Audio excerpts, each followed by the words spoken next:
Stephanie Brewer es la directora para México de WOLA, la Oficina de Washington para Asuntos Latinoamericanos. WOLA es una de las organizaciones que ha expresado preocupación en los últimos días por lo que se ha dado en llamar la militarización de la seguridad en México, que no empezó con López Obrador, de eso hablaremos con detalle en un momento, pero que sí tiene indicios de que se está profundizando. Stephanie, gracias por estar con nosotros en El Mundo es un Pañuelo de la Radio Nacional de Colombia. Bienvenida. Muchas gracias. Me gustaría que empezáramos esta conversación, Stephanie, haciendo un pequeño, ¿cómo llamarlo?, contexto de cuál es la situación de seguridad hoy en México. Sí, la situación de seguridad, de violencia es una situación alarmante. Tampoco ese es un dato nuevo, tristemente.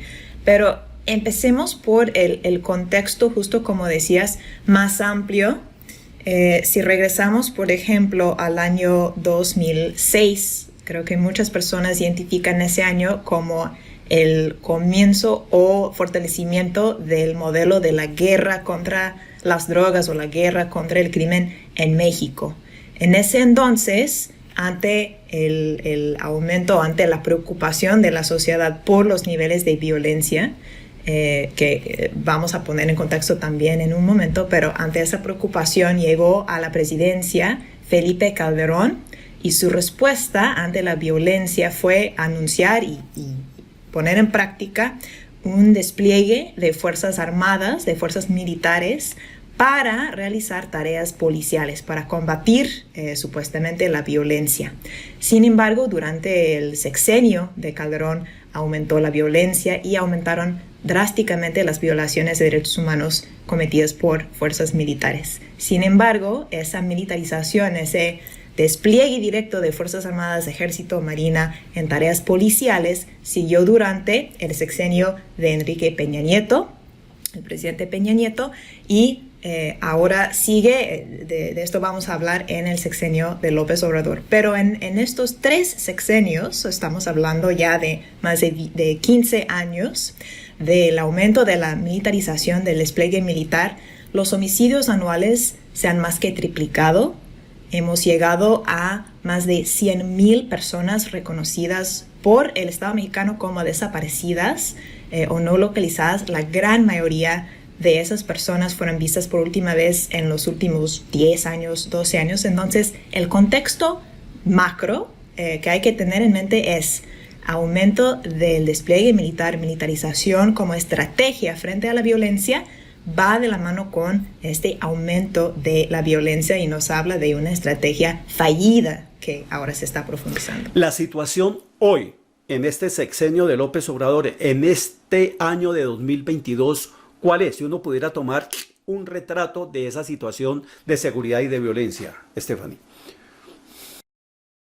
Sigue la violencia, siguen las desapariciones, siguen los homicidios con algunas ligeras modificaciones en las cifras, pero la foto del momento actual de militarización es de militarización completa, en donde ya no existe policía civil federal en México. Entonces se trata de apostar con todo por ese modelo fallido que no ha reducido la violencia, y de hecho hay varios análisis que hablan de cómo la militarización y una estrategia bélica de combate a los grupos criminales ha llevado a la fragmentación de esos grupos, de tal manera que hoy existen muchos más grupos criminales en México, ha llevado a la diversificación de sus actividades ilegales, incluyendo,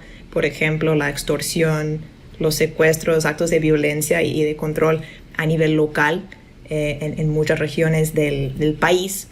Y la gran continuidad y lo que vemos en estos años es que esa violencia persiste. El nivel de control o incidencia, poder de los grupos criminales en México hoy persiste por la falta de investigación debida de los delitos, ¿no? Por los niveles de impunidad que más de 9 de 10 delitos cometidos contra la población en México quedan impunes, también persisten por los lazos o relación de colusión y de tolerancia entre actores estatales y no estatales, ¿no? Por la corrupción y por una serie de problemas estructurales desde la capacidad de las autoridades, sobre todo en los estados, hasta la voluntad, hasta las prácticas. Esos problemas estructurales que fomentan la violencia, que posibilitan la violencia, siguen ahí. Y tendrían que ser el centro de la estrategia contra la violencia y por la seguridad. Y sin embargo vemos esta apuesta muy fuerte de López Obrador de terminar de militarizar por completo el control de las tareas policiales federales en México, y no solo eso, sino también profundizar la militarización de otros ámbitos, incluso más allá de la seguridad. Entonces es un panorama muy preocupante, tanto en términos del problema como de la solución que el gobierno federal está ofreciendo. ¿En qué lógica aparece la figura de la Guardia Nacional, que empieza a desplazar, según entiendo, progresivamente la figura tradicional de una institución que debe estar al servicio de la seguridad ciudadana, que es la policía? ¿Con qué lógica fue creada esa guardia? Sí, bueno, debemos empezar diciendo que una serie de presidentes han llegado al poder prometiendo reformas en materia de seguridad, reformas policiales, y la Policía Federal en México ha cambiado, por ejemplo, de nombre varias veces, ha cambiado de adscripción varias veces, pero ha existido como un cuerpo civil hasta este año, hasta este sexenio. López Obrador, como candidato, decía que iba a regresar al ejército a sus cuarteles. Por ejemplo, hablaba de dejar de construir una policía civil profesionalizada, ¿no?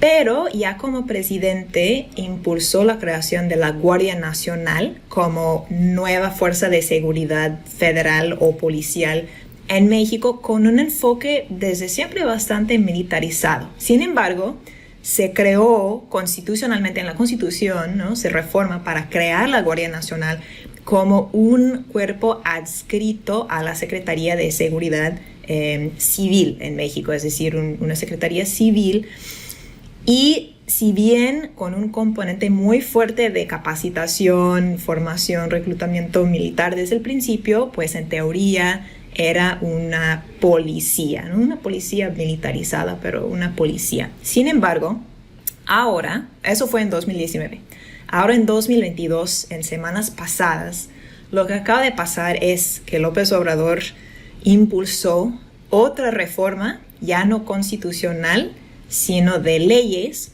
para terminar de entregar el control administrativo y operativo, o sea, el control completo en la práctica de la Guardia Nacional a la Secretaría de la Defensa Nacional, es decir, ya a las Fuerzas Armadas. Ya todo el personal de la Guardia Nacional va a ser personal militar, sujeto al fuero militar, en la estructura de mando militar, etcétera, etcétera. Entonces, ahora por eso decimos, pues ya no podemos hablar de una policía civil federal en México, sino de las Fuerzas Armadas desplegadas todavía como ejército, todavía como marina, y ahora a través de la Guardia Nacional. Es decir, se está creando una figura que en la práctica está ampliando la institucionalidad de las Fuerzas Armadas, llámese ejército, marina, fuerza aérea. Es como un ejército paralelo. Se están concentrando muchísimas tareas, muchísimos roles, mucho presupuesto, pero muchísimo presupuesto, mucho poder en las Fuerzas Armadas, que sí tienen estas distintas caras, pero finalmente son Fuerzas Armadas, como digo, incluso más allá del ámbito de la seguridad. Hoy, por ejemplo, las tareas del control migratorio están viendo una participación de las Fuerzas Armadas donde hay cerca de 30,000 elementos desplegados en las fronteras. Las Fuerzas Armadas se encargan de puertos y aduanas, se encargan de un creciente número de aeropuertos, por ejemplo. Están construyendo proyectos de infraestructura, algunos de los proyectos más emblemáticos de este gobierno. Están repartiendo apoyos sociales, están participando en muchos ámbitos. Y también cuando hablamos de la seguridad, no solo es la seguridad a nivel federal en tareas policiales, sino que también en los estados. Incluso es una recomendación que hizo el presidente López Obrador. En los estados se están nombrando a personas con perfil militar como secretarios de seguridad pública en el ámbito estatal. Hay personas provenientes de las Fuerzas Armadas en el Instituto Nacional de Migración. Entonces es una participación que esta reforma también amplía. La reforma reciente que como otorga el control o pasa la Guardia Nacional a la Sedena, habla de que la Guardia Nacional puede también apoyar en misiones puramente militares. Dice que puede actuar en el ámbito local en coadyuvancia con autoridades locales. Entonces, casi de manera tanto horizontal como vertical, vemos esta participación muy ampliada de las Fuerzas Armadas. En el centro, en el origen de todo esto, nos lo decías al comienzo de la conversación, está el reto de enfrentar el fenómeno de la criminalidad asociada al narcotráfico. Aparecen ahora fenómenos que requieren también, pues, obviamente, la cooperación de los estados, fenómenos que deben ser regulados, controlados según el ordenamiento jurídico internacional, como las migraciones, como la trata de personas, como otros delitos transnacionales. ¿Qué le aporta de nuevo una figura como esta y un proceso de militarización de estas instituciones a la eficacia que se busca? ¿Le aporta o le quita? Le quita, francamente.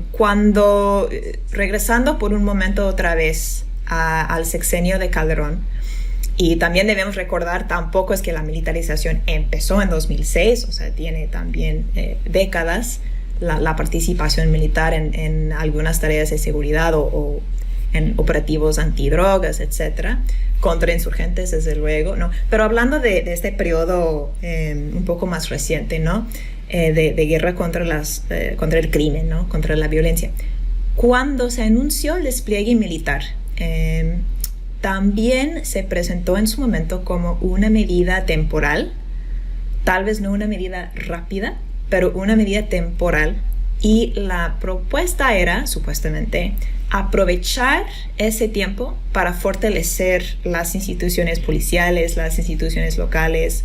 También desde 2008 se implementó una reforma muy importante al sistema de justicia penal en México, pasando de un sistema inquisitivo escrito a un sistema acusatorio con juicios orales y otras figuras, que sí es un paso muy, muy importante que hay que consolidar.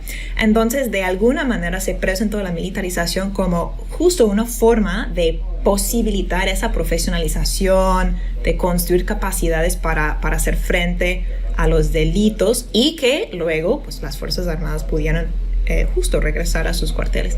Muy al contrario, esas otras reformas a las instituciones civiles pues no se terminaron de consolidar de la manera adecuada, no recibieron la atención y el apoyo que sí ha recibido la militarización. Y en este sexenio, en estos últimos años, sí es clarísimo que en vez de destinar recursos, tanto desde financieros, materiales, pero de tiempo, de importancia, de apoyo político, de coordinación, en vez de apostar e invertir en las instituciones civiles, locales, de justicia, en la investigación, por ejemplo, la apuesta es invertir y concentrar cada vez más en las Fuerzas Armadas como modelo. Y ese modelo ahora se perfila como de tiempo indefinido, sino de permanente. De hecho, hay otra reforma más militarista en curso o que se está intentando, además de esta que ya mencionamos de la Guardia Nacional.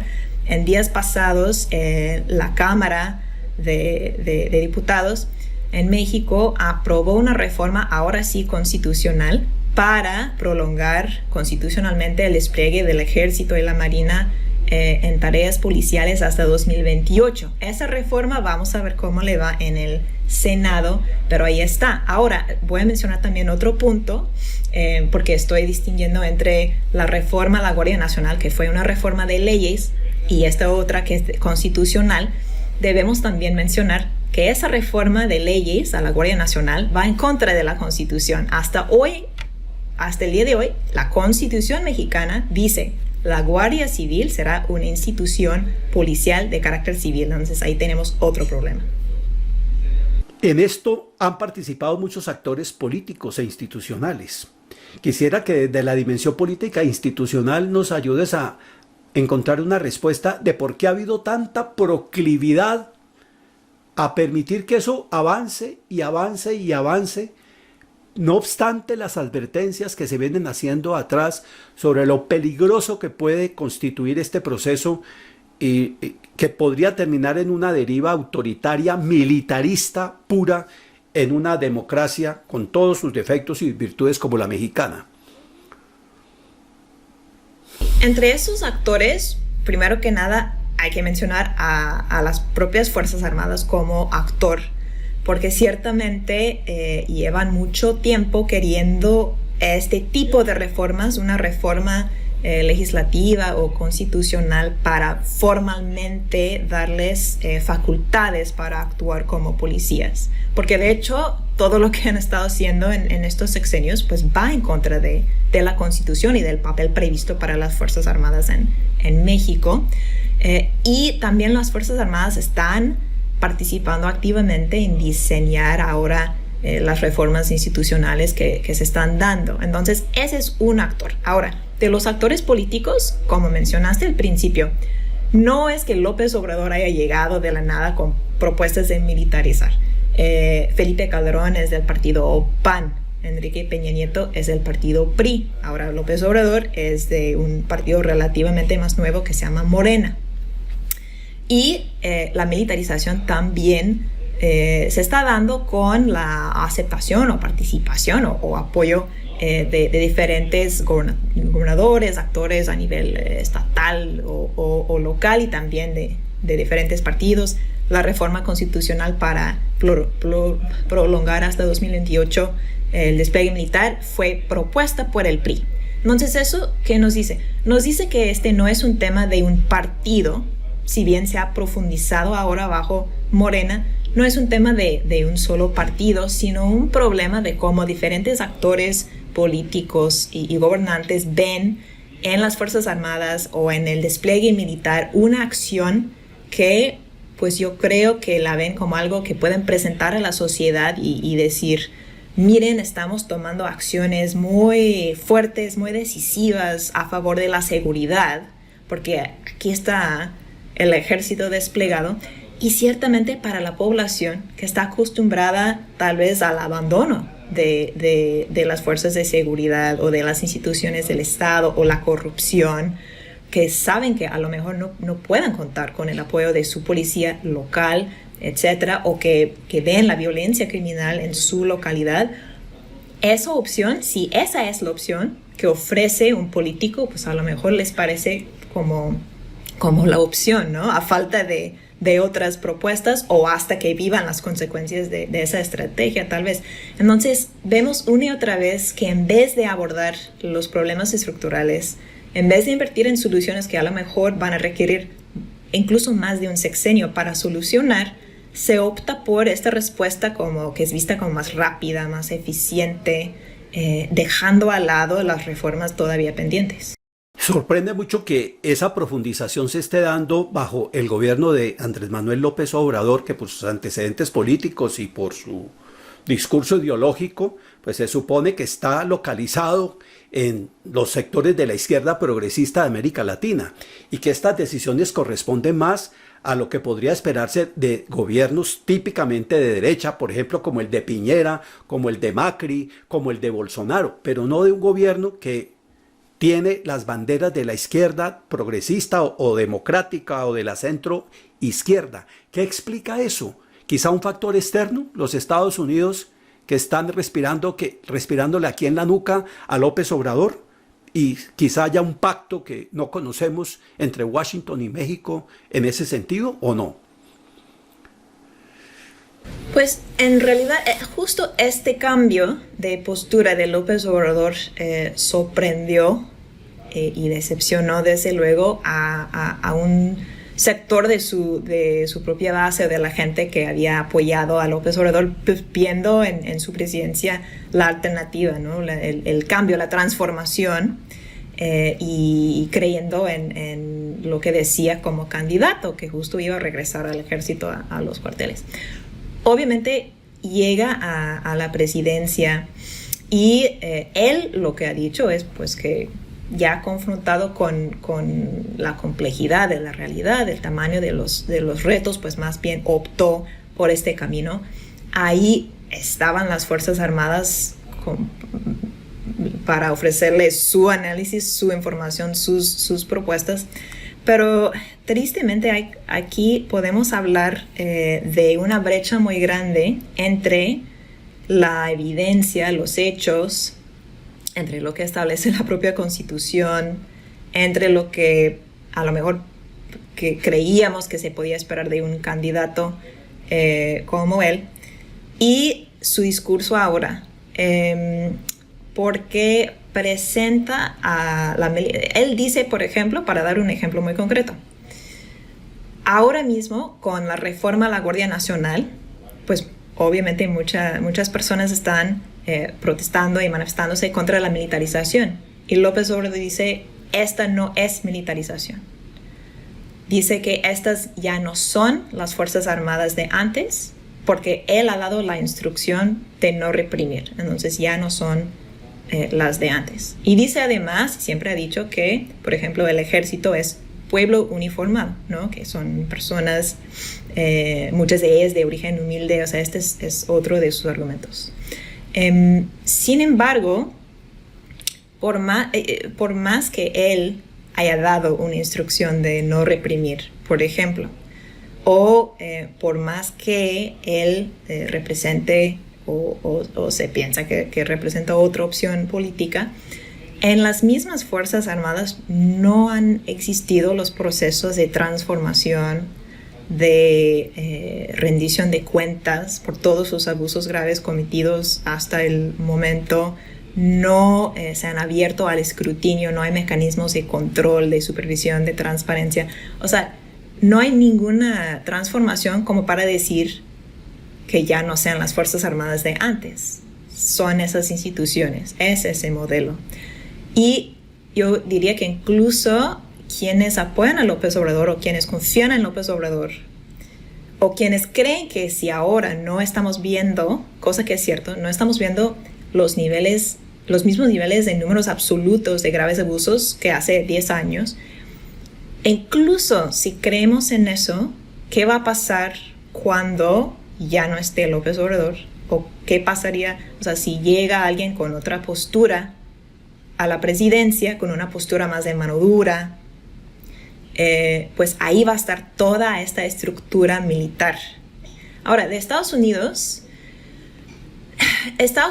por ejemplo, sí ha impulsado, y desde luego en el sexenio, por ejemplo, de Calderón, con el inicio del paquete de ayuda que se llamaba Iniciativa Mérida, sí tenía un enfoque bastante militarizado de apoyo a la estrategia de guerra contra el crimen, de dotar de equipo a las fuerzas de seguridad federales en México. La asistencia o la participación de Estados Unidos ha evolucionado durante los últimos años. Por ejemplo, la Iniciativa Mérida, que en el imaginario público pues siempre se va a asociar con ese enfoque bélico, ¿no? Pero en los hechos evolucionó para tener un mayor enfoque en programas para fortalecer el Estado de Derecho, para tratar de fortalecer instituciones locales, civiles. Tiene componentes de derechos humanos, tiene componentes anticorrupción, ¿no? Paralelamente siempre ha existido y existe hasta hoy la cooperación y la relación bilateral entre el Departamento de Defensa de Estados Unidos y las Fuerzas Armadas mexicanas. Entonces hay como esos dos canales, uno más civil, uno más militar. Hoy por hoy Sin embargo, yo creo que no se puede reducir o no se puede explicar la profundización de la militarización en México diciendo, pues a lo mejor es Estados Unidos. Estados Unidos, por ejemplo, en materia migratoria, su prioridad para con México es que el gobierno mexicano detenga la migración. Y claro, si las Fuerzas Armadas, si Estados Unidos cree que las Fuerzas Armadas son útiles en ese papel, pues ahí sí podemos hablar de una contradicción en donde sí Estados Unidos estaría apoyando políticas, ¿no? de contención que en realidad no van a ayudar ni a gestionar flujos migratorios ni mucho menos a proteger los derechos de las personas migrantes, ¿no? Y también Estados Unidos, históricamente, ciertas instituciones de Estados Unidos, como la DEA, han colaborado con, por ejemplo, la Marina en México para realizar ciertas detenciones, ¿no? Entonces sí hay como ciertos canales de cooperación donde hay una relación fluida, ¿no? con las Fuerzas Armadas de México o donde colaboran con instituciones de Estados Unidos. Pero hoy por hoy no es que Estados Unidos sea la explicación de este modelo militar en México, y quienes desde Estados Unidos, desde el gobierno, llevan años trabajando estos temas, monitoreando el Estado de Derecho, la situación de seguridad en México durante toda esta etapa de militarización, pues yo creo que tendrían que saber que de hecho este modelo no va a solucionar los problemas que también importan a Estados Unidos, por ejemplo, hablando del tráfico del fentanilo, que es una gran prioridad para Estados Unidos, o de cómo debilitar al crimen organizado en general, ¿no? Entonces yo creo que sí es un panorama complejo y con sus contradicciones y con sus cambios en el tiempo, pero sí, no es tan de blanco y negro en ese sentido. Stephanie, ¿qué margen de incidencia tienen organizaciones defensoras de derechos humanos, nacionales, extranjeras, organizaciones como WOLA, como Human Rights Watch, como Amnistía Internacional, las propias organizaciones quizá de víctimas de toda esta violencia criminal? ¿Se les escucha o esto es un clamor a la que se le presta solo oídos sordos? Pues creo que también en ese tema existen dos realidades simultáneamente y las dos son ciertas. Por un lado, y empezando por el lado positivo, las organizaciones de derechos humanos y las organizaciones de víctimas y los colectivos de familias, por ejemplo, en México, los colectivos de las familias de personas desaparecidas que están articulados en todo el país, estos colectivos, son el motor que en estos años ha impulsado la agenda de derechos humanos y que han logrado, a través de la movilización y concientizar a la sociedad y a través de su trabajo, han logrado hasta reformas legislativas, creación de instituciones, por ejemplo, para responder a la crisis de desapariciones, para buscar a las personas. Es decir, los avances que vemos institucionales o incluso en casos concretos se deben al activismo, a la actividad de las familias y de las organizaciones no gubernamentales, por ejemplo, que las acompañan. Y sobre todo destaco el papel de las organizaciones mexicanas, ¿no? Obviamente también desde el extranjero otras organizaciones están documentando y están colaborando con esas contrapartes, ¿no? Pero finalmente quienes están en terreno son las organizaciones mexicanas. Pero por el otro lado, y ya es el lado no nada positivo, vemos que hay un rechazo desde el Ejecutivo, desde el presidente, hacia tanto organizaciones de la sociedad civil o periodistas u otros actores que critican sus políticas, ¿no? Básicamente. Y como parte de esa tendencia, él ha descalificado a organizaciones defensoras de derechos humanos o incluso diciendo que la defensa de los derechos humanos, o sea, generalizando, representa las voces del conservadurismo, de sus enemigos, y no hay un diálogo sustantivo de recepcionar y actuar en consecuencia de la información que esas organizaciones a lo mejor están aportando. Y eso es una tendencia mucho más amplia, sumamente preocupante, y sobre todo preocupante en un país como México, donde defender los derechos humanos o ser periodista puede ser una actividad de alto riesgo. Incluso hay en el sexenio de López Obrador alrededor de 100 personas defensoras de derechos humanos asesinadas, eso según conteos oficiales. Este año 2022 hasta el momento, si tengo el dato más actualizado, estaríamos hablando de creo que 15 personas periodistas que han perdido la vida este año. Entonces sí, vemos esos contrastes en donde la sociedad civil, las víctimas están aportando tanto, y sí están de alguna manera logrando con mucho trabajo dar un paso y otro paso adelante, y sin embargo el gobierno ciertamente en el tema de militarización frente a las protestas, frente a toda la evidencia, simplemente está rechazando esa información. Finalmente, la pregunta del millón. Si no es vía militarización, ¿cuál es la opción? ¿Qué alternativas hay? Pues la alternativa, pues pareciera que es muy simple, ¿no? Porque al final de cuentas no estamos hablando de una invasión, no estamos hablando de un ejército extranjero, de un conflicto armado, de una guerra. Estamos hablando de un problema de criminalidad. Un problema sí muy grave, porque sí ha podido crecer. Entonces sí, es un problema sumamente serio que no hay que minimizar. Pero es fundamentalmente un problema de criminalidad. Del crimen organizado, también del crimen no tan organizado. ¿Cómo un Estado debería enfrentar un problema de criminalidad con investigación, con inteligencia, con acciones de prevención, con institucionalidad a nivel donde están pasando las cosas, que es a nivel estatal y local, y también federal? Pero, por ejemplo, en México, básicamente 9 de 10 delitos van a ser delitos del fuero local. Y hablando del crimen organizado, pues obviamente hay que tener la capacidad de investigar fenómenos criminales complejos, redes de macrocriminalidad, por ejemplo, de investigar esos nexos entre actores estatales y no estatales, de analizar patrones, de analizar contextos, ¿no?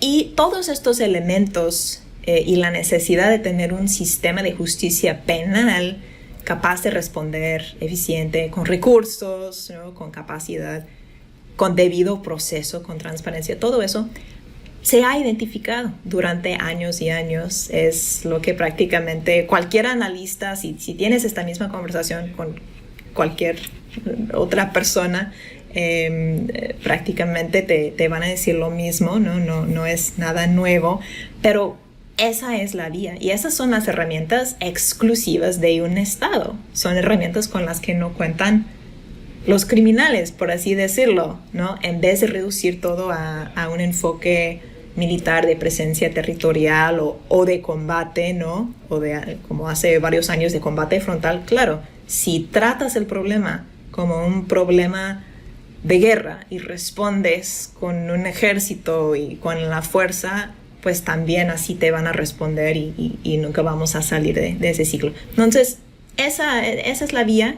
Es una vía que requiere de inversión y trabajo con múltiples instituciones, con actores tanto estatales como federales, pero esa tendría que ser la vía para reducir la impunidad y el ámbito de acción de los grupos criminales en México. Stephanie Brewer, directora en México de WOLA, la Oficina de Washington para Asuntos Latinoamericanos. Gracias por haber compartido su información, su conocimiento y estos comentarios especializados sobre la situación que está viviendo México en materia de seguridad y este proceso de militarización que ha despertado muchas preocupaciones en el extranjero, más allá de las fronteras de México, entre ellas las preocupaciones de Wola que usted ha compartido hoy aquí con nosotros en El Mundo es un Pañuelo de la Radio Nacional de Colombia. A nombre de los oyentes y de quienes nos ven, muchas gracias y hasta una próxima oportunidad. Al contrario, muchas gracias.